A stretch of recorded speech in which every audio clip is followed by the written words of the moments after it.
இனிய வணக்கம் குழந்தைகளே. எல்லாரும் எப்படி இருக்கீங்க? இன்னைக்கு ஒரு புதிய கதை துளிர் ஸ்டோரீஸ்ல பாப்போமா? முன்னொரு காலத்தில் ஓர் அடர்ந்த காடு இருந்தது. அந்த காட்டில் இருந்த மரங்கள் அனைத்தும் மிகவும் ஒற்றுமையாகவும் மகிழ்ச்சியாகவும் வாழ்ந்து வந்தன. திடீரென்று ஒரு நாள் அந்த பக்கமாக ஒரு மரம் வெட்டி வந்தான். அவனிடம் ஒரு கூர்மையான கோடரி இருந்தது. அதைக் கண்டதும் காட்டிலிருந்த மரங்கள் அனைத்தும் பயந்து நடுங்கின. ஐயோ, இந்த மரம் வெட்டி நம்மை காலி செய்து விடுவானே என்று கவலைப்பட்டன. ஆனால் அந்த கோடரி மிகவும் தந்திரமாகிய பேசியது. அது மரங்களைப் பார்த்து புன்னகைத்து தன் மரத்தாலான கைப்பிடியை காட்டியது.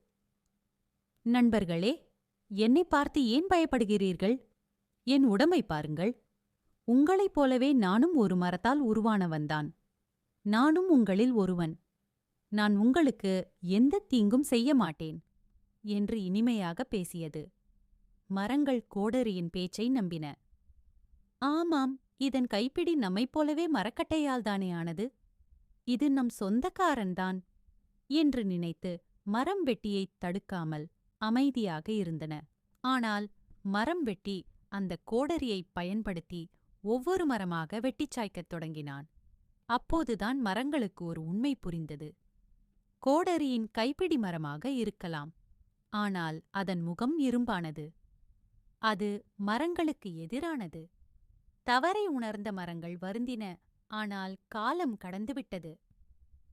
நம்மில் ஒருவன் போல் வேடமணிந்து வரும் தீயவர்களை அடையாளம் காண வேண்டும். இனிமையாக பேசுபவர்கள் அனைவரும் நம் நண்பர்கள் அல்ல.